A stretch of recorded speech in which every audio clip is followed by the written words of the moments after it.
Hello, welcome everybody. Can everyone trickle in?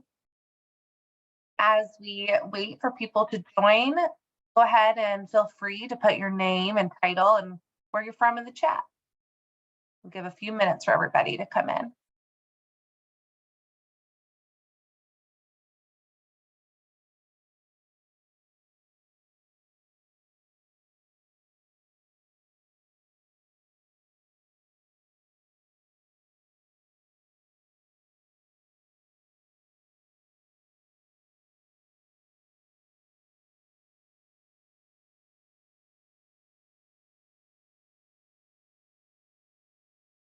All right, I see the chat box blowing up. So excited to get started today. Welcome everyone to our webinar, the first in our spring series about science and literacy. This one is with UC Berkeley's Lawrence Hall of Science Day, Rebecca Abbott, Science or Literacy, You Don't Have to Choose. Very, very excited. So a few housekeeping tips. To start off, if you would like to access closed captioning, just hit the CC button in the bottom tray and then show subtitles. You'll be able to see those. You can participate and make comments at any time via the chat box, which you're already all doing, which is wonderful. You can also submit questions using the Q&A function. We'll have dedicated time at the end, so just put your questions there, and that's the best way for us to answer them, and for Rebecca to answer them at the end of the presentation. And I just want to remind you, you'll receive a certificate today for joining, so that's very exciting. When you get your recording, you'll also have a nice PD certificate of attendance to go along with it. And now let's introduce Rebecca. She is the professional learning lead for the Learning Design Group at UC Berkeley's Lawrence Hall of Science. She has worked over the past decade implementing research-based science and instructional materials and approaches for teachers and instructional leaders.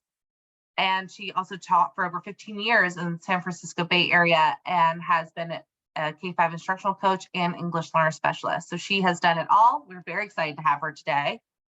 So I won't delay any further, and we will let Rebecca go ahead and start. Great, thank you, Shannon. All right, so I'm going to go ahead and share my screen next. There we go. All right, well, welcome everyone. It was great to see everyone introduce themselves in the chat from all over the country and all over the world, in fact. So welcome everyone. We're going to get started with our session called Science or Literacy, You Don't Have to Choose. As Shannon mentioned, I work at the Lawrence Hall of Science. The Lawrence Hall is a public science center on the UC Berkeley campus, and they offer programs to families and schools, but the division where I work is the curriculum division, and it's been creating curriculum for nearly 50 years. And our group is called the Learning Design Group. And what we do is engage in curriculum development and research, and specifically around the best practices and science programs designed for NGSS.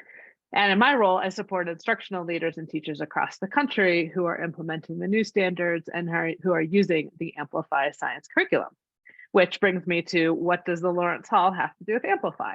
Well, we've had a deep collaboration with our publishing partner, Amplify, to create Amplify Science. And it's a kindergarten through 8th grade science curriculum based on this amazing partnership. So our plan for the session today is to talk a little bit about the topic today. Science or literacy, you don't have to choose. We'll set the scene, talk about 3 ways to move forward, so you don't have to choose between the two. And then as we end, spend some time on Q&A. Now, in this webinar, you can have access to the chat. So of course, you'll continue to interact with us in the chat and share your ideas. And you can use the Q&A feature of this webinar to ask any questions that we can either Shannon can answer in real time, or that you can save for me at the end. Yeah, so I think we'll go ahead and jump in and get started. So thanks. If you haven't already introduced yourselves, go ahead and do that in the chat. Oh, and actually Liz, would be fantastic. We could launch a couple of polls to see who is in the session with us today. So 2 questions you'll see in the polls. One is, what is your role in education? And maybe one of those fits better than another. You might have multiple roles.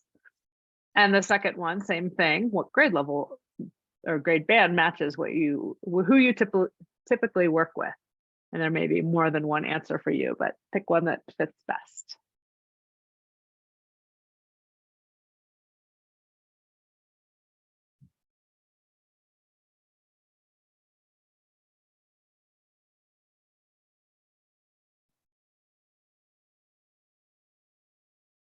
All right, and I think in just a moment, we'll go ahead and see those results.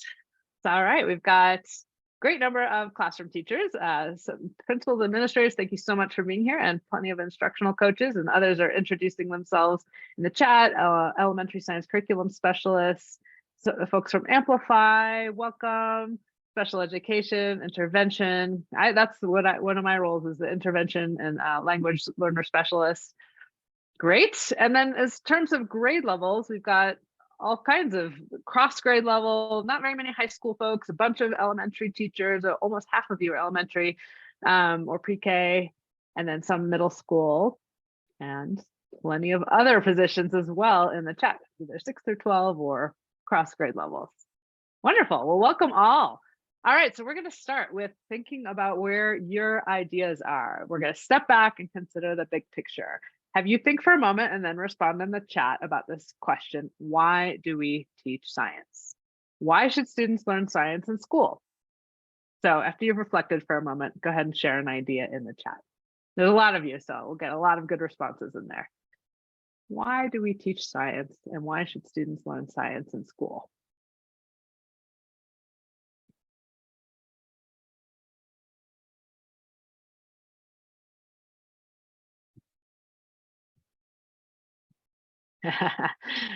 All right, I'll give folks another moment to put in their thoughts and their answers. And I'll just popcorn out a few that I'm seeing here. Critical thinkers, understanding the world, science is everything, problem solving, high interest, figure out the world, make sense of the world around them, think outside the box, develop a higher level thinking skills. A lot of the word think is coming up a lot. Yes, it's helping them think, building background knowledge, vocabulary, all kinds of amazing reasons why we should teach students in school. So thank you for those thoughts, and I'm sure they will continue to come. Yeah, so just really broadly, science helps us engage in the natural world, get to be critical thinkers, develop curiosity and appreciation for the world around them. And so next question, sort of the flip side with those great reasons in mind, what do you think happens when students don't have the opportunity to learn science at school? So go ahead and reflect on that question, and then you can share your thoughts there. What if they don't have the opportunity to learn science at school? First answer in is boring.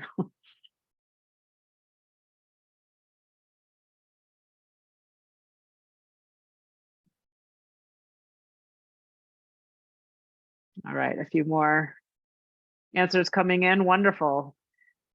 Where students lose something when they don't get to learn science, creativity might be diminished. You're agreeing with one another, functioning in society, deficits in their background knowledge. They lose connection to why what they're learning is important. Yeah, so there's some missed opportunities. There's some critical skills, some critical ideas, some critical dispositions that they may not be able to develop as fully if they don't have an opportunity to learn this in school. So thank you again for all those responses. I can see we're in a like-minded group of folks here. And so to build on what many of you said in the chat, when students don't have the opportunity to learn science in school, one issue is that later learning has no foundation on which to build. Students engage in learning complex content in middle school and high school. Students who haven't had the opportunity to learn science are behind before they have even started. When students do bring knowledge, they do bring plenty of knowledge from their lives and from their experiences. The amount of additional background knowledge that students build through school science provides critical background knowledge and foundational ideas. And moreover, they miss being introduced to science ways of thinking in which evidence provides the basis for figuring out how the world works. And point two is that it adds to a serious equity issue that is critical for broadening participation in science. We need to give these opportunities to all. And number three, ultimately not providing elementary schools in particular with the opportunity to learn science contributes to our failure to build the next generation of science innovators and evidence-based thinkers that we so dearly need. And on that third point, we could really argue that scientific literacy has never mattered more in human history than now, whether it's the devastating realities of COVID or the global climate crisis or the paucity of scientifically based public policy. It's certain that we desperately need high quality and equitable science education for all students, and we need it to start in kindergarten or even earlier at the beginning of students' schooling. And yet science is increasingly not treated as a core subject in K-5. We see this in a couple of ways. One, because when we compare a reading in ELA and math minutes of instructional time to science, and this is in this graph doesn't have a title, but this is in grades K through 6. You can see science and social studies don't get enough time. And sorry, my next slide does have the citation for both of these graphs, which is from the 2018 National Survey of Science and Mathematics. And it shows that the average number of minutes per week that are spent on science in kindergarten through 3rd grade, which is in lighter blue, and grades 4 through 6, which is in darker blue. And you can see earlier, 20 years ago, 27 minutes or 37 minutes per week of science were taught. And then in 2018, only just a few years ago, there's even less than there was before. And you can see the line is moving in the wrong direction. And all of this is before COVID. And we, as I think many of us know, during COVID and during the school shutdowns and the aftermath, I don't know what many of you would say, but anecdotally, we've heard that a lot less of it is happening even now for all kinds of reasons. And even in middle school, so even what we're going to be talking a lot about today is really relevant in an elementary context, but the same could be said for middle school. The time for science has also been eroded in middle school to make time for other subjects, and those of you in high school might be thinking the same. Other important topics need coverage, like health and sex ed and other things related to the safety of students, like drug education and trafficking education. All these things compete for that science time, and they tend to chip away at the number of minutes we spend in science. And so it's no news to those of all of you classroom teachers that our curriculums are overpacked and more and more, and they're difficult to manage. And the time we actually have to spend on science is eroded. And so we're at a critical moment in time. If we don't recover quickly, we risk limiting a generation of students and being unprepared as a society for the challenges that lie ahead. It's really that simple. So because the topic today is about science and literacy, I want to sort of flip our questions here and think for a moment about this question, which is, why do we teach literacy in school? So think for a few seconds there and share your thoughts in the chat about why should students learn literacy in school?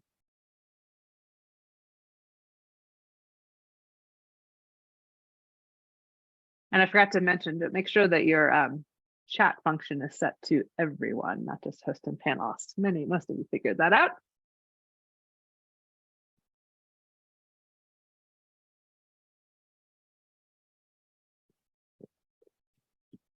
This is almost like a harder question to answer because it's so fundamental. I think that's what I'm seeing here. It opens their world. Literacy transforms lives so they can communicate. Reading is just fundamental. It's a foundation for everything, letting them be critical consumers of text. And it's a foundation for all other learning. For critical thinking, similar to your answer about science. So yeah, I'm reading some of these out loud, but you're seeing what one another is saying in the chat there. So yeah, these are all the foundational reasons why we teach literacy in school. Literacy is key. Literacy is everything. Reading, writing, listening, and speaking is core to what schooling is about. And so, of course, literacy is critical in elementary school and throughout middle and high school, throughout schooling. So it's a core focus of how students spend their school days. And so this is, of course, is why we spend so much time devoted to it, not just as teachers, but as systems. Our district and state adoption timelines, our school minutes requirements, all of this that's beyond just the classroom teacher, but in the system, is geared towards supporting students in the critical skills of reading, writing, listening, and speaking and communicating. Now, the problem comes when the time devoted at the systems level and in classrooms is at the expense of deep science teaching and learning. And I'm not talking just about a little science learning here and there, but really deep, sustained science learning. So that brings us to our main question is, can we do both? Now, often this debate in schools and systems reflect an either or mindset, like the title of this talk today, science or literacy, thinking that if we teach science, we feel we're taking away critical minutes from developing literacy. And if we teach big blocks of ELA or literacy or language arts, there's no time left for science at the end of the day or week. So this is when we have to make tough choices. And remember, the title of our talk today is You Don't Have to Choose. So instead of thinking this either or mindset, what if we shifted to a both and mindset, where we're no longer needing to balance or having to choose one or the other? It means, how can we start to think about ways we can do them both? And if we're going to think we can do them both, then the question becomes how? How can we have deep, sustained science teaching and learning and still meet our literacy goals? So that is framing for the rest of the session, and this is the question we're going to be exploring as we move forward today. All right, so what we're going to do is spend some time with 3 specific ways to move forward to solve the problem where you don't have to choose. And here are those 3 ways that we can think about making it so we don't have to choose between science and literacy. And they are: be strategic, be flexible, and reprioritize. We'll spend some time digging into each one, giving examples and how each can play out in the world of teaching and learning. Now, here we are with the first suggestion for moving forward towards a solution: to be strategic. And what this really means is to capitalize on the overlaps in the standards. Now, specifically, this refers to the science standards, or NGSS, and the language arts standards, which in most places is the Common Core state standards for ELA.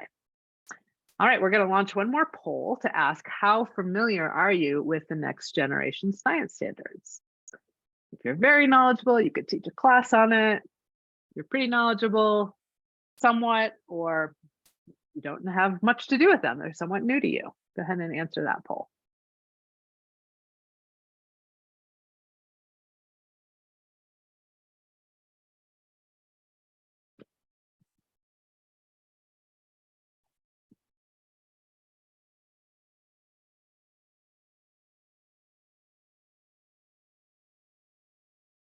All right, now we're seeing a nice spread of folks, and this is very typical, like almost a quarter on each of those.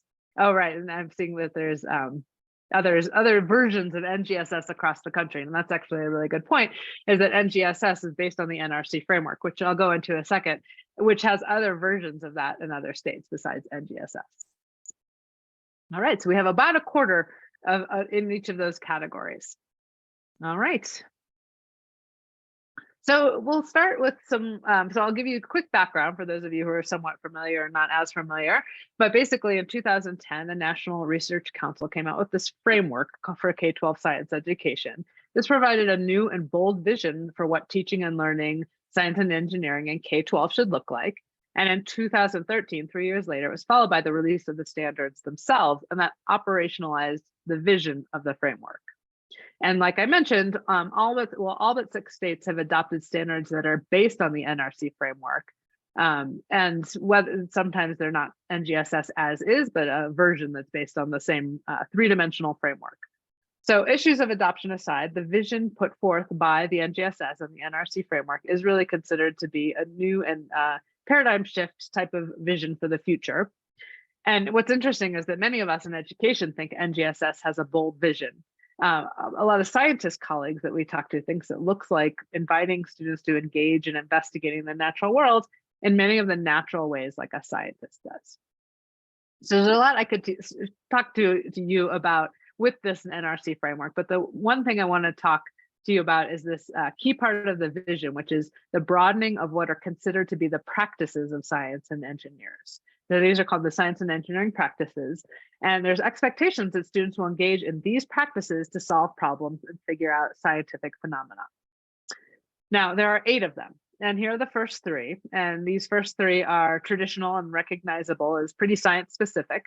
These are key parts of what scientists do, but it's only a narrow slice, because here's number 4 and 5. This is also what scientists do and what we want our students to do: analyze and interpret data and use math and computational thinking. Now, these, of course, are the kinds of practices that we're accustomed to seeing in math standards, but this is also, of course, what scientists do. And here are practices 6, 7, and 8, also fundamental to what scientists do: constructing explanations, designing solutions, engaging in argument from evidence, and obtaining, evaluating, and communicating information. And as the NRC stated in their vision document, reading, interpreting, and producing text are fundamental practices of science in particular, and they constitute at least half of engineer and scientist total working time. So overall, this list of practices represents a much broader view of what it is to engage in science than what has been represented in science standards of the past. So not only that, they overlap, and there's what we call a convergence of the practices. Now, I don't need you to see every single detail. I know there's a lot of small text on this slide, but the 3 big circles in this diagram represent practices called for in 3 different standards documents: the Common Core ELA, the Common Core Math, and NGSS. And Tina Chuck and team from the Understanding Language Project at Stanford created this graphic to show how much overlap there was. The main message I want you to get is there is this overlap or convergence in the expectations for how students are engaging and learning across all disciplines. And so what does this look like when practices converge? So I'll talk you through a short sequence from a 2nd grade earth science unit to see the convergence of practices. All right, so the question of how geologists figure something out when they can't observe it changing is one of those really high utility questions in science. It comes up over and over. Why did a cliff collapse? Did a landform look the same like that it did 100 years ago, 1,000 years ago, 10,000 years ago? Were these islands always here? How did geologists figure these questions out? How could we figure that out? The something the geologists investigate changes depending on someone's question or their area of study, but the ways of finding out that geologists use are similar. In this particular curriculum sequence in 2nd grade, the something that students are investigating is sand. Now, it's really hard to investigate large landforms in the classroom. So if we investigate sand samples, now we can get a firsthand way to try to figure out something that happened long ago. How did this sand form? Now, there's all these big grains and small grains and different colors, and we can take a close firsthand look at sand. Now, here's the thing. We can't see sand changing, but we can investigate and look for evidence of what may have happened to form this sand.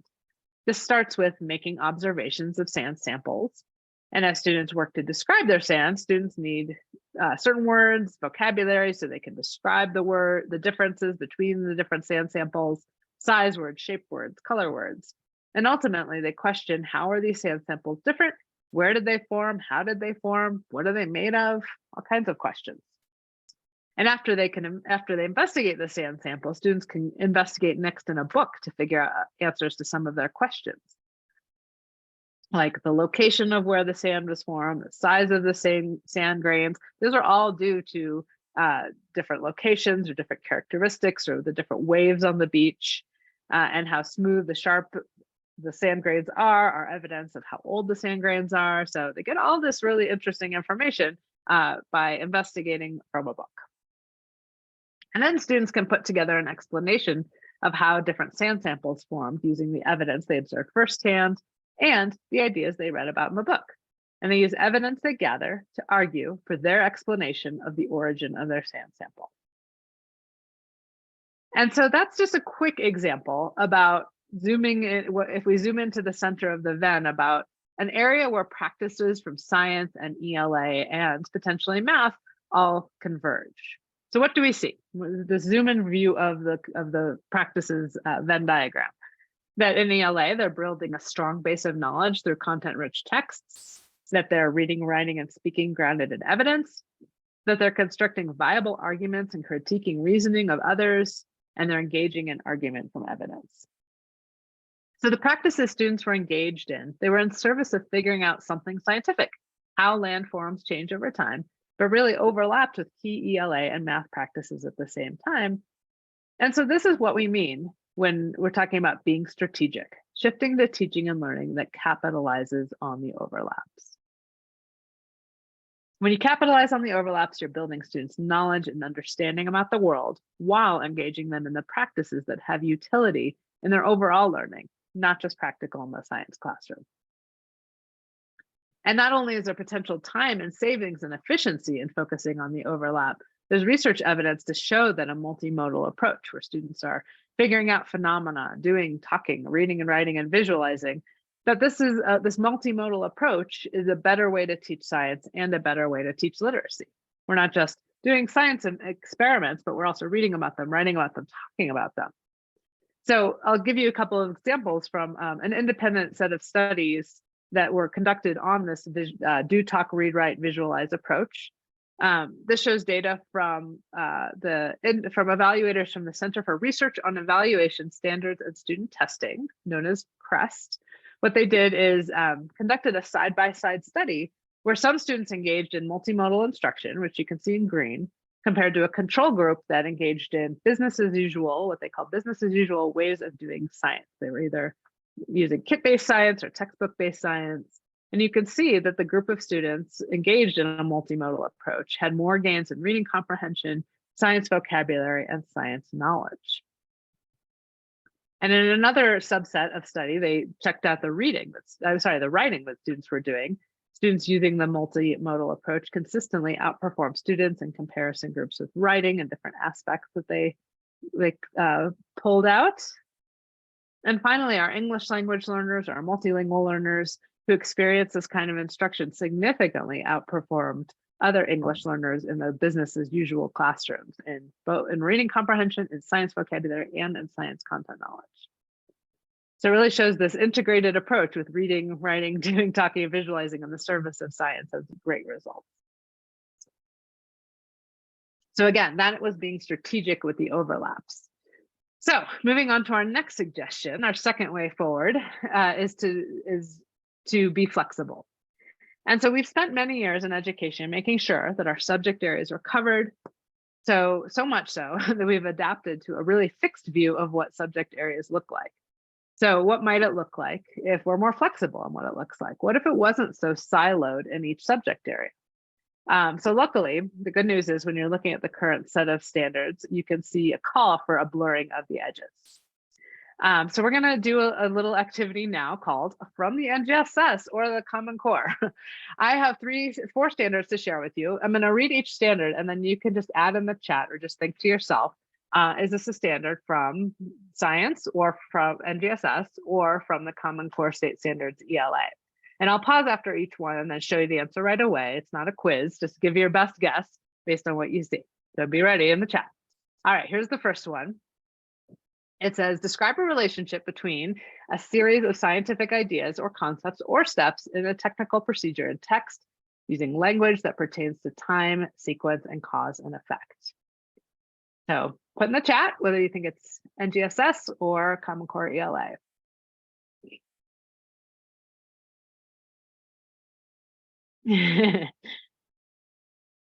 All right, I'm seeing a mix. I'm seeing a lot of ELA. Somebody said ELA definitely. Somebody said both.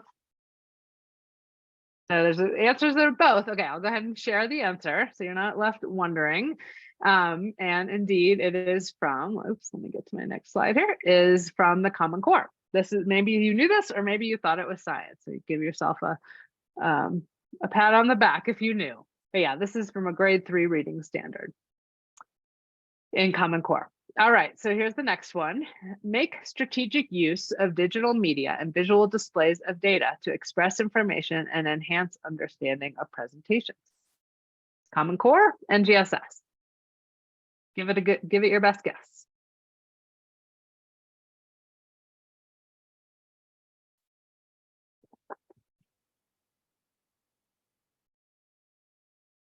Okay, again, a mix. I see both. A lot of people saying ELA, a lot of people saying NGSS.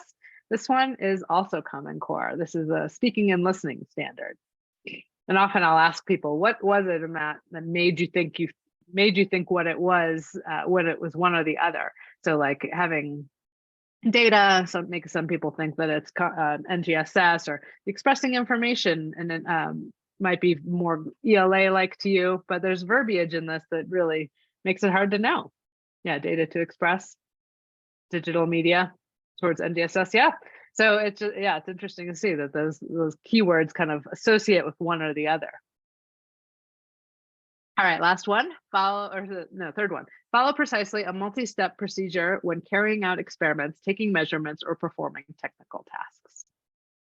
Oh, a lot of you jumped onto that one right away, saying NGSS and science. Guess what? Common Core. That was my trick one. All right, well, really nice job. Thank you for trying those.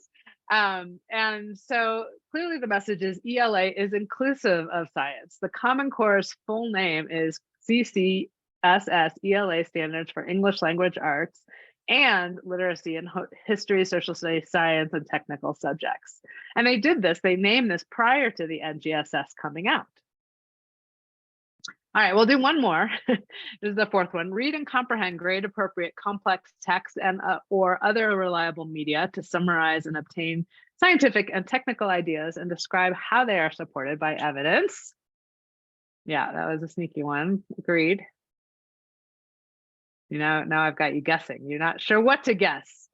All right, guess what? This one is NGSS. And to be fair, this one is from the practices. This is from Appendix F, Practice 8, obtaining, evaluating, and communicating information, but it is part of the standards. If you recall what we discussed earlier, the language and literacy is baked into what we expect in science. And because the NGSS is three-dimensional, when we say something's in the practices, it's part of the performance expectations, it's part of the expectations of science. And so the point here is it's hard to tell. And being hard to tell and blurring the lines really allows us some flexibility in what science time could look like or what ELA or literacy time could look like. It's not clear when you're teaching science and when you're teaching ELA. And so why not try to do them both in some common times that you have? So I'm going to go ahead and talk through a science sequence next. And what I want you to do is be thinking about what ELA learning goals students might be making progress towards. Now, keep in mind, like I said, I'm part of the development team that developed Amplify Science. So I am going to use Amplify Science as our exemplar, but the ideas in a robust phenomena-based science sequence should be the same, that we should be able to, and we design our program specifically to integrate ELA into our science learning because of all the natural affordances that I mentioned. But in your science teaching and learning, you should be seeing a lot of these overlaps as well. So be thinking about what ELA learning goals students might be making progress towards in a science learning sequence. We have a science curriculum, kindergarten through 8th grade, and this is from a unit in 4th grade. Now, this one in particular has students are introduced to a problem, an actual situation that happened near the edge of a rainforest in the Philippines. And just like scientists, students start by asking questions and working to define a problem. And the problem is this: there's a kind of gecko known as a tokay gecko that lives there. It seems that scientists have been finding there are places where the tokay geckos are not thriving in their environment. They're skinny, they're malnourished, and some are even dying. So there's fewer tokay geckos. So the students are challenged to figuring out, why is this happening? Why are the tokay geckos on the edge of this rainforest not thriving? Students start by asking questions. What's happening? What do geckos eat? How do they find their food? And their questions reveal this is actually a fairly complex phenomenon. Not only do we need to investigate how geckos get their prey from the environment, but we also need to figure out what's changed in the gecko's environment that has caused them to be fewer in numbers. So as students continue to define the problem, they learn that geckos find their prey by seeing them and that they're active hunting at night, they're nocturnal. And then they get to work figuring out different aspects of this phenomenon. They spend some time investigating how different senses help animals survive. They spend some time figuring out how vision works generally in animals and in people, including how light allows living things to see. Now, as they're investigating, they're doing some hands-on activities, they're using models, they're reading books, and as they're investigating, they start to wonder about the geckos. For example, they wonder whether since these animals hunt at night, maybe there's not enough light for them to see, or maybe they're thinking, well, maybe there's not enough food for them to eat. Well, it turns out that neither of those is actually the case. From local officials, they say that there's still a large number of insects in the environment. In fact, the numbers of insects are actually increasing, even though the geckos they find are thinner. And it turns out that they do have enough light to see. And in fact, there's been a change that's happened in a particular area near the rainforest where the tokay geckos are no longer thriving. The change is that new highway lights have been installed, and that means there's actually more light than there used to be at night. So then at this point, the students have successfully narrowed the problem to this. Oh, I wonder if more light at night makes it actually harder for geckos to get and see their prey. And if so, why is this true? So that's where we're going to jump in a little bit to some of the specific activities that students do. Now, I mentioned that students use hands-on investigations. They create models, both physical models with hands-on things. They also look at computer models. But I'm going to jump into one particular activity that has to do with text. And what they're doing is searching for evidence from a book. They get a book called Seeing Like a Shrimp and Smelling Like a Snake. And this helps students gather evidence about a question about what different animals need to see well or to sense their environment. They engage in a partner reading routine where they would read the text. All throughout the unit, the teacher has been supporting the students and asking questions that they're wondering about while they read, and then they find their answers in the text. The skill they focused on is how to pose questions that are on topic and can either be found in the book that we could investigate or that could be found in other ways. And now this book comes later in the unit, so partners might be reading on their own with less guidance from the teacher, or the teacher could be guiding them through an activity like this. Now, from this book, students figure out that animals have receptors such as light receptors, touch, taste, scent, or sound receptors to sense their prey, and that different animals have different kinds of sensors. One of the receptors, of course, we're particularly interested in is something in the eye, and it's the light sensors in the eye. Now, it turns out that different animals have different receptor sensitivity in their eyes. So because we can't go into actual animals, we have a simulation to investigate how this works. Now you can see in this is just a screenshot of a simulation, and we have simulations in most of our units in Amplify Science, all of them starting in grade 4.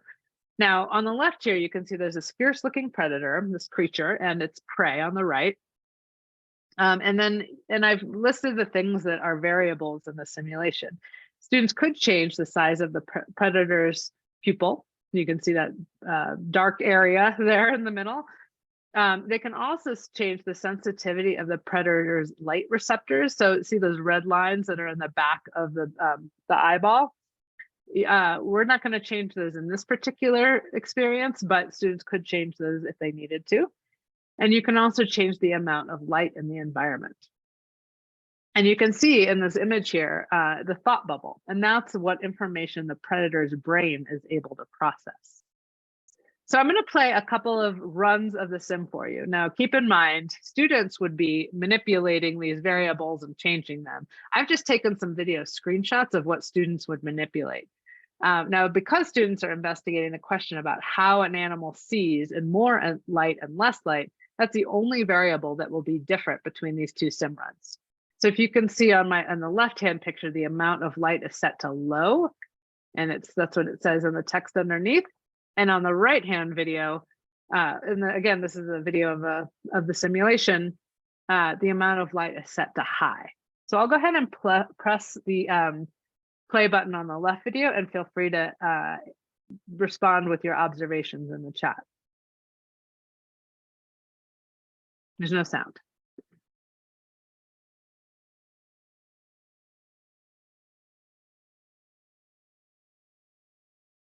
All right, that went fast. I'll play it again. Go ahead and put your observations in the chat. What's happening with the predator in low light?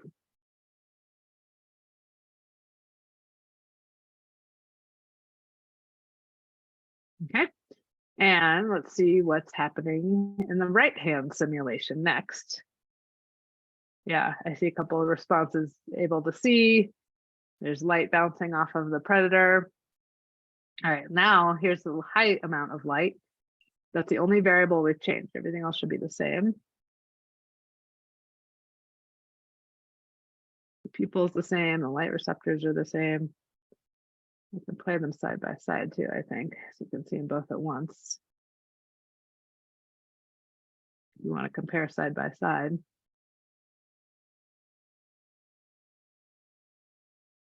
All right, so you saw those two, and hopefully what you noticed is, I'll go ahead and show the two side by side again, is that when there's too much light, because they have these large pupils and really sensitive receptors, it's like that image gets processed and their brain is like, it's like a camera that gets overexposed and they actually can't see it. And it's all because of those structures, those light sensors that the animals have. In other words, it seems that a nocturnal creature can see better in low light. And wait, this is very, very mind-blowing, because this is opposite of what it's like for humans who can see better in high light, in high amounts of light.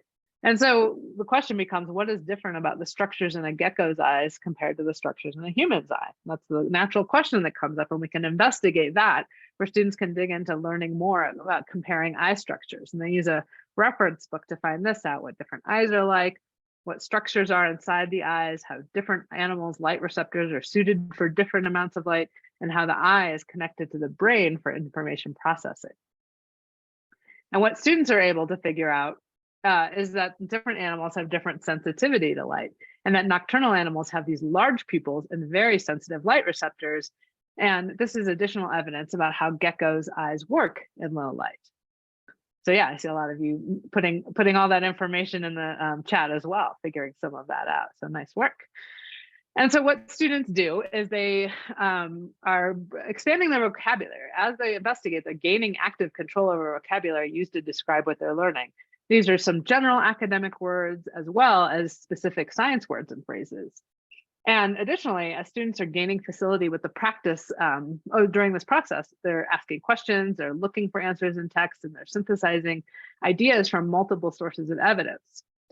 So now that they have all these ideas and all this language from their investigation, they work in pairs to create physical models of the tokay gecko's eye and an information processing center.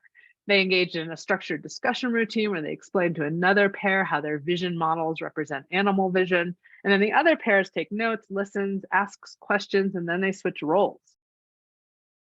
And then near the end of the unit, students are ready to create a written explanation of what's happening. And so along the way, students have been getting explicit instruction and practice writing explanations in the unit. So at this point, they've had practice in using evidence from different sources in their writing, having scientific language, and considering audience in order to make complex explanations about why the tokay gecko is not thriving. So after weeks of research and investigation in the role of conservation biologists, students go ahead and write to explain that since new highway lights were installed in this city near the rainforest, there is much more light at night. And since tokay geckos have light receptors that form clear images in low light conditions, the extra light at night is actually making it more difficult for them to process information and see their prey.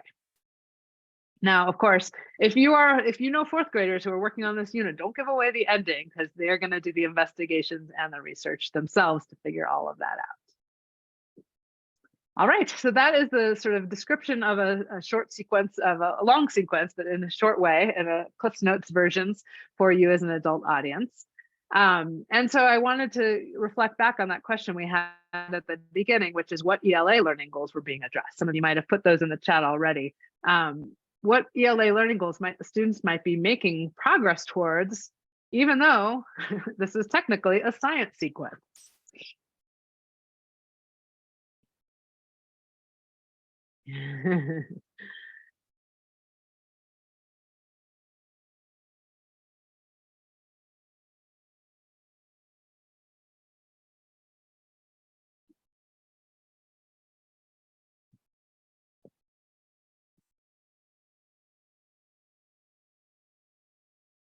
All right, I'll wait for a couple more responses to come in, but already I see some really good,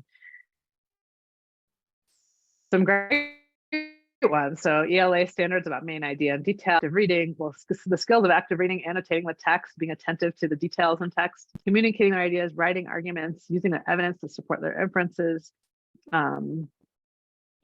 reading grade level text, using evidence to support ideas. Yeah, really nice ideas. And I know those of you who teach multiple subjects or who teach ELA have a lot of these at the top of your mind, and there's too many, to actually share, but there's too many to list on a slide, but there's one that's about explaining events, procedures, ideas in a historical, scientific, or technical text. Interpret information presented visually, orally, or quantitatively. For speaking, of course, there's plenty of engaging in collaborative discussions. For writing, drawing evidence from informational text.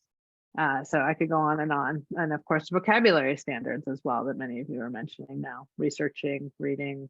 Yeah, great. Yeah, you got them. There's a lot of ELA goals embedded. And so the point is, could we be flexible? Could we be flexible about what counts as ELA and what counts as science? Being flexible means that we could count this robust instruction in reading, writing, speaking, and listening, and using language.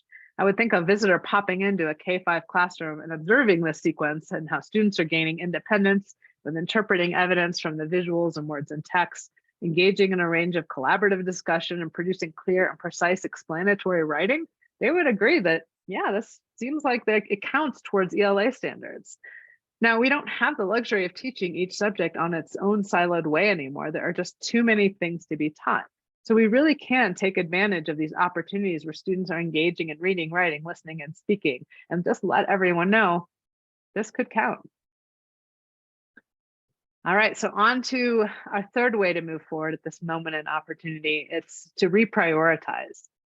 Now, as we said at the beginning, there has been a squeeze on science being taught in school. And this is not just the work to be undone by single heroic teachers or done even in a single year.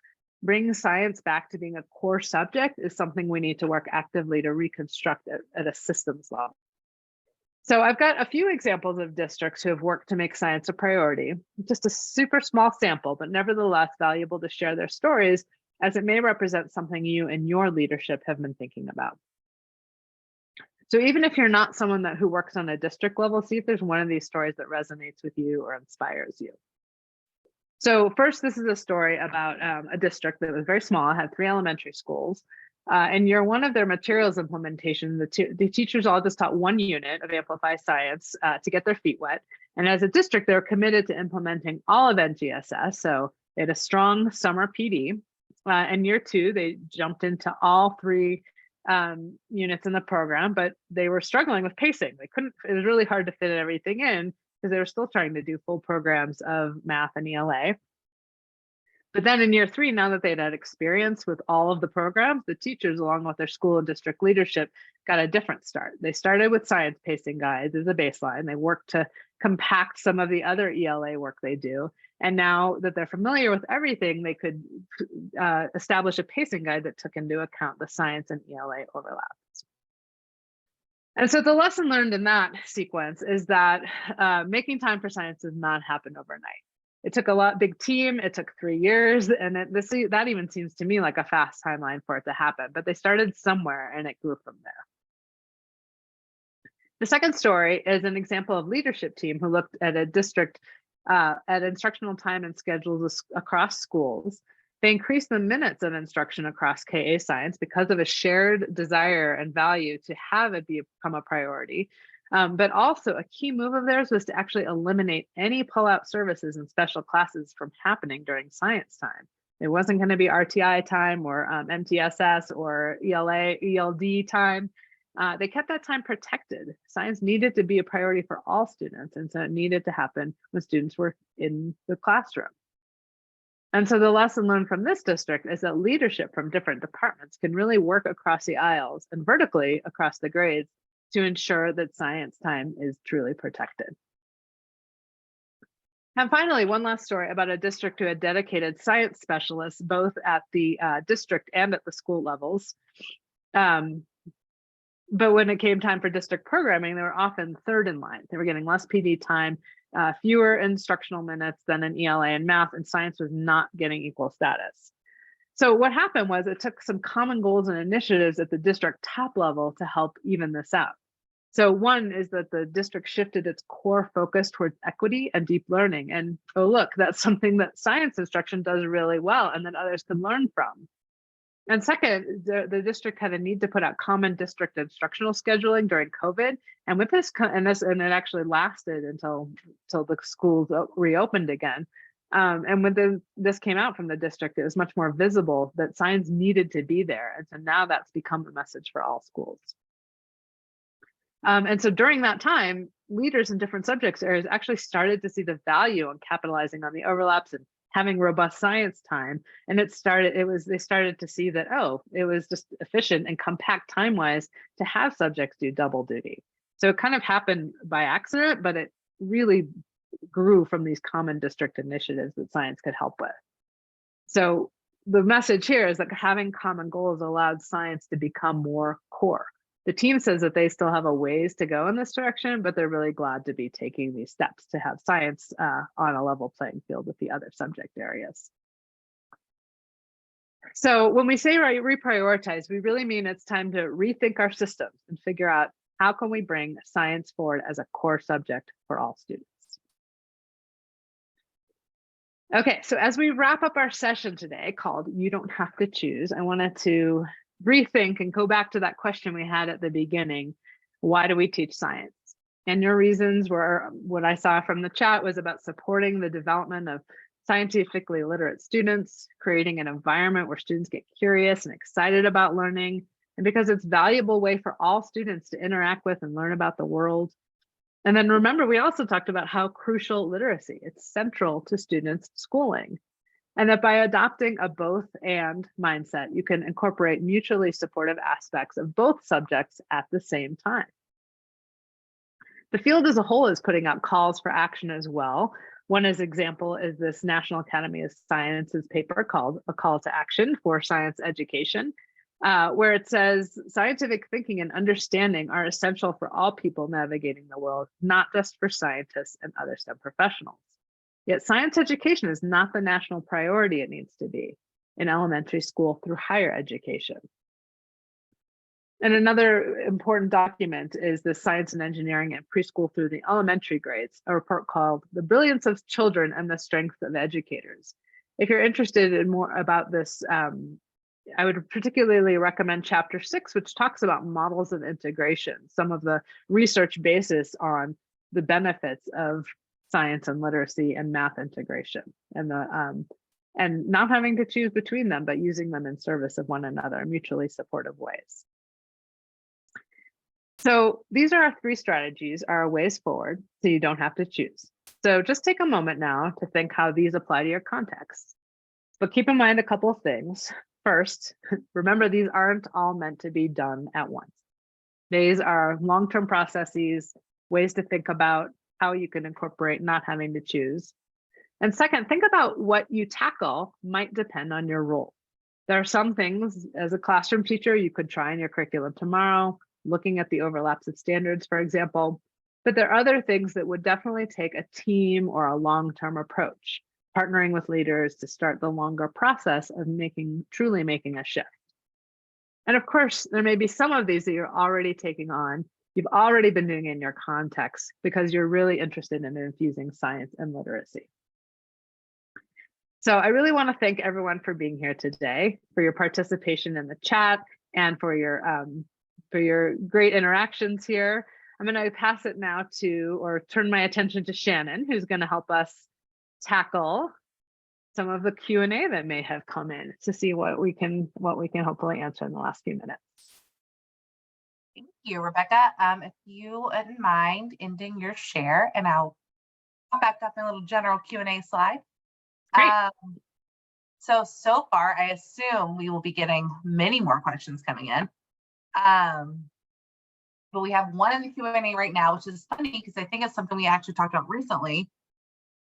Julie asked if there was a recommendation for districts that utilize both Amplify Science and Amplify CKLA.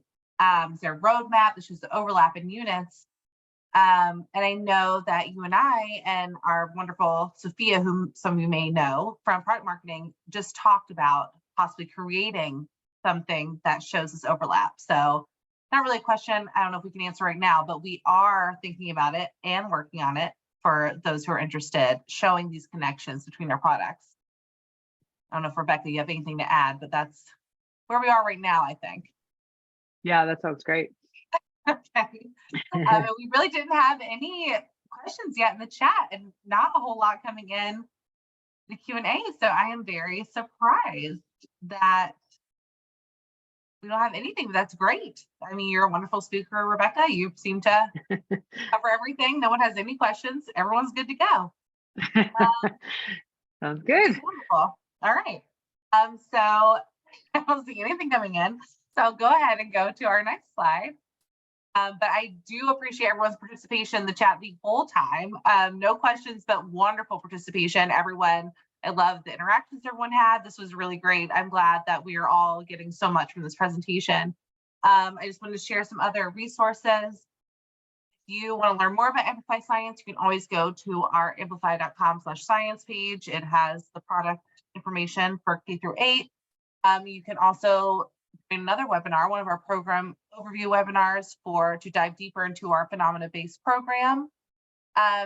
I also want to shout out the new season of Science Connections. We just launched the latest season, and we are specifically focusing on this season, science as the underdog, and how we can make room for science, and unpacking the research behind why science is sometimes overlooked and how we can make those connections. And the next few episodes actually focus on science and literacy. So this is like perfect timing. And lastly, if you are looking, it's April, if you're looking for earthly activities, we have got you covered. So if you see that link right there, Earth Day 2023, you can click that and you can download some wonderful K-grade banded activities for Earth Day to use with your student. And we got one question. Can I get a recap of the year 1 through 3 rollout language slide? But I see Ryan typing an answer. I don't know if we have an answer for that. Waiting. And one more, certificate of attendance. You will get a certificate of attendance email from Zoom with the recording and that certificate. So just keep an eye on your inbox for that. All right, everybody. I think that is it. So thank you so much, Rebecca. We appreciate it. Thank you for everyone. I know your time is very valuable. We're all super busy and you all are way busier than most. So thank you so much. And we'll talk to you soon. Thanks, everyone.